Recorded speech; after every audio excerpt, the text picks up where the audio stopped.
Dàn oanh tạc cơ B-52 của Mỹ sắp tập trận chung với Úc, răn đe Trung Quốc. Trực thăng quân sự Mỹ hạ cánh khẩn cấp giữa đường phố.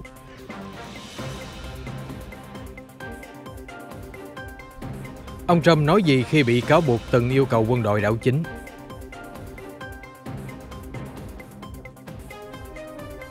Nhân chứng kể lại đêm kinh hoàng vụ ám sát tổng thống Haiti. Hơn 60 người chết, hàng chục người mất tích trong lũ lụt lịch sử ở Tây Âu. Thủy triều đỏ khiến 600 tấn cá chết dạt vào bờ biển Mỹ. Tất cả sẽ có trong bản tin đặc biệt cập nhật những tin tức nóng hổi nhất trên kênh FBNC.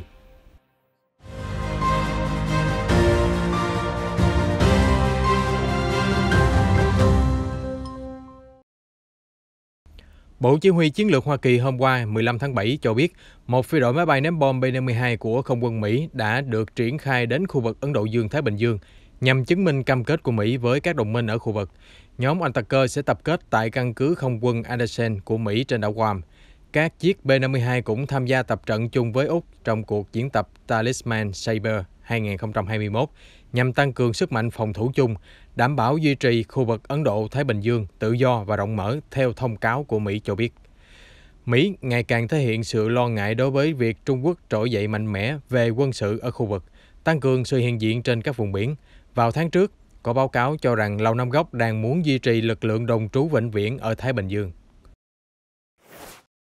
Quân đội Mỹ hôm 15 tháng 7 cho biết đang điều tra việc trực thăng UH-60 Black Hawk thuộc biên chế lữ đoàn tác chiến không số 1 lục quân Mỹ đã đáp khẩn cấp xuống đường phố thủ đô Bucharest của Romania. Sự việc khiến một đèn đường gãy đổ và khiến giao thông bị tắc nghẽn, nhưng không có thương vong.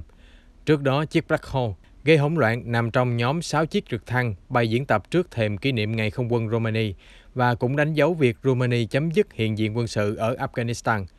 Bộ Quốc phòng Romania đã hoãn ngay lập tức các máy bay và trực thăng tham gia diễn tập để phòng ngừa sự cố bất trắc. Cảnh sát giao thông cho biết trực thăng đã ra hiệu gặp trục trặc kỹ thuật trước khi đáp xuống bất ngờ xuống đường phố. Video do người dân quay cho thấy chiếc UH-60 hạ độ cao khá nhanh, bay qua đầu nhiều ô tô đang xếp hàng trên phố. Tổ lái sau đó di chuyển trên phố và gọi điện thoại, trong khi khoang động cơ của trực thăng được mở ra. Romania tham gia NATO năm 2014 và cũng là nơi đặt nhiều căn cứ chỉ huy của khối liên minh, cũng như có một cơ sở tên lửa đạn đạo của Mỹ.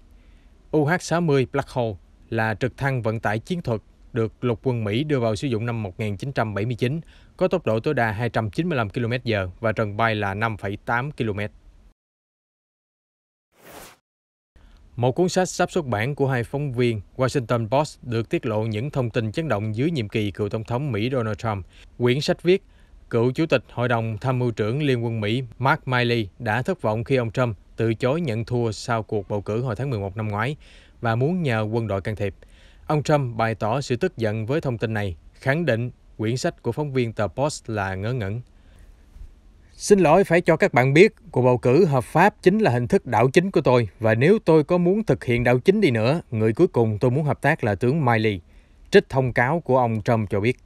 Văn phòng tướng Milley chưa bình luận về thông tin. Trước đó, ông từng phản đối việc lôi kéo quân đội can dự vào vấn đề bầu cử. Cục điều tra Liên bang Mỹ FBI và giới chức Haiti hôm 15 tháng 7 đã tiến hành thu thập các bằng chứng tại dinh thự của cố tổng thống Morsi. Cùng lúc đó, một nhân chứng nói với Reuters về diễn biến vụ ám sát kinh hoàng rạng sáng thứ Tư tuần trước. Cô cho biết, lúc đó tôi đang ngủ và bị đánh thức bởi tiếng phát loa. Nhóm hung thủ nói nhiều thứ tiếng khác nhau. Sau đó tôi nghe tiếng nổ súng. Con trai tôi vô cùng khiếp sợ. Cả nhà chúng tôi thì rung lắc giống như có động đất.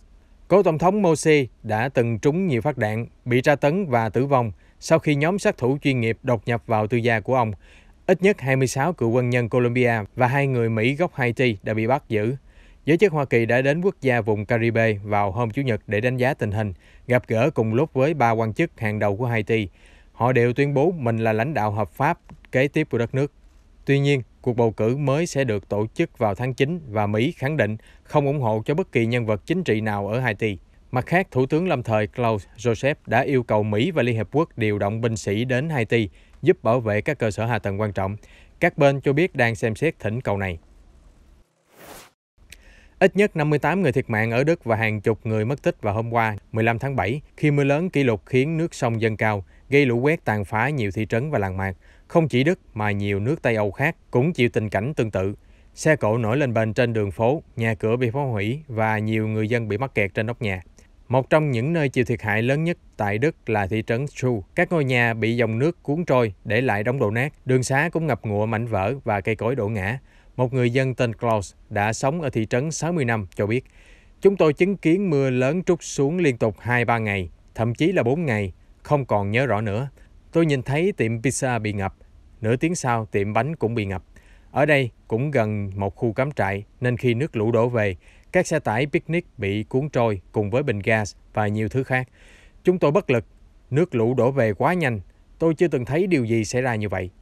Trên toàn nước Đức, khoảng 200.000 hộ dân mất điện, hàng trăm binh sĩ và 2.500 nhân viên cứu hộ đang giúp cảnh sát tìm kiếm giải cứu các nạn nhân. Xe thiết giáp được triển khai để dọn dẹp đường xá và trực thăng cũng tham gia chở những người mắc kẹt giữa dòng lũ đến nơi an toàn. Trong khi đó ở Bỉ, 2 người đàn ông thiệt mạng do mưa lớn và 4 trường hợp tử vong khác được ghi nhận. Một cô gái 15 tuổi bị nước cuốn trôi, ít nhất 10 ngôi nhà bị sập ở thành phố Bedminster. Khoảng hơn 1.000 hộ dân trong thành phố phải sơ tán. Các chuyên gia khí tượng nhận định lượng mưa ở Tây Âu trong ngày thứ Tư và thứ Năm lớn chưa từng thấy. Người dân Pháp, Bỉ và Hà Lan đều đang phải chống chọi với hiện tượng thời tiết khắc nghiệt này. Nước Đức đang trải qua trận lũ tồi tệ nhất trong hàng chục năm. Trước đó, đợt lũ năm 2002 ở miền Tây nước này đã khiến 21 người thiệt mạng. Tuy nhiên, con số thương vong trong thiên tai hiện giờ đã lên tới 58 người và có thể tăng lên. Phó Thủ tướng Đức Olaf Scholz hôm 15 tháng 7 đã đến thăm vùng thảm họa. Ông cho rằng lũ lụt nghiêm trọng là hậu quả của biến đổi khí hậu do con người gây ra và nhấn mạnh chính phủ cần phải hành động quyết liệt hơn. Phó Thủ tướng Đức khẳng định đây là một thảm họa tự nhiên, nhưng thảm họa đến mức này rõ ràng có liên quan đến biến đổi khí hậu. Nó đang diễn ra với tốc độ nhanh hơn, như chúng ta đã quan sát được trong thời gian gần đây. Chính phủ có nghĩa vụ phải nỗ lực nhiều hơn để giải cứu các nạn nhân và chặn đứng các sự kiện thiên tai do con người gây ra. Lốc xoáy bất ngờ càn quét thành phố Barrie ở Ontario, Canada vào hôm 15 tháng 7, khiến nhiều người bị thương. Nhiều phương tiện và nhà cửa bị tàn phá trên đường đi của cơn lốc. Cảnh sát thành phố cho biết đã ghi nhận rất nhiều thiệt hại, xe cứu thương làm việc hết công suất để đưa những nạn nhân bị thương đến bệnh viện vào trưa 15 tháng 7. Cơ quan môi trường Canada trước đó đã cảnh báo về lốc xoáy, tuy nhiên đã giảm mức cảnh báo ở Ontario chỉ vài giờ trước khi trận cuồng phong ập đến. Nhiều vùng lân cận cũng đang chứng kiến mưa dông nghiêm trọng. Anh Ardi, 41 tuổi, sống ở phía nam thủ đô Jakarta, đã mất việc tài xế taxi do quy định chống dịch Covid-19.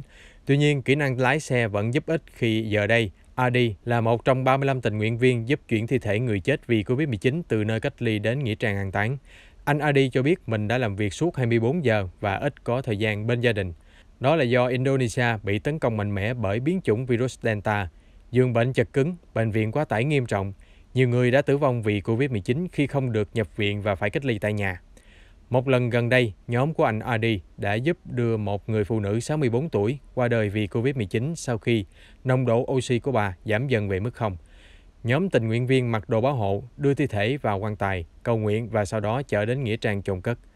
Một nhóm thống kê ở địa phương cho biết, tại hòn đảo chính Java của Indonesia, riêng tháng 6 đã có ít nhất 557 người chết khi cách ly Covid-19 tại nhà.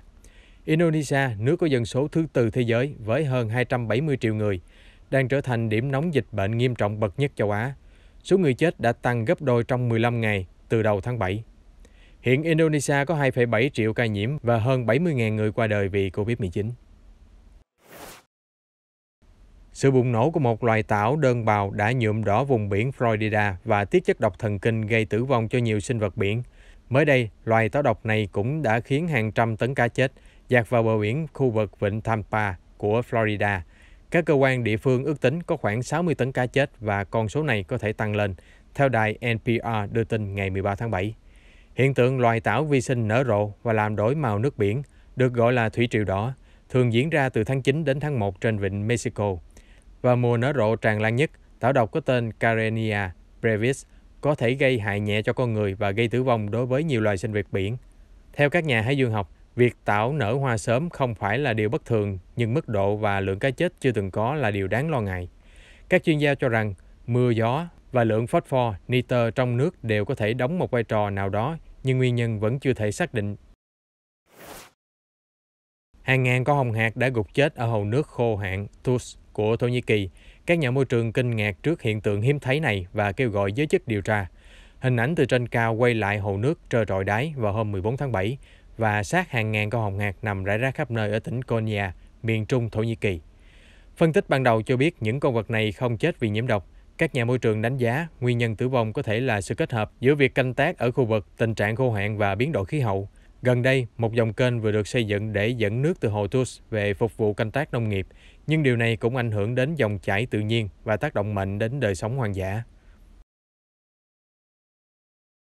Chúng tôi sẽ cập nhật những sự kiện quốc tế mới nhất trong bản tin nóng phát sóng vào lúc 15 giờ hàng ngày trên kênh FBNC. Xin mời quý vị đón xem.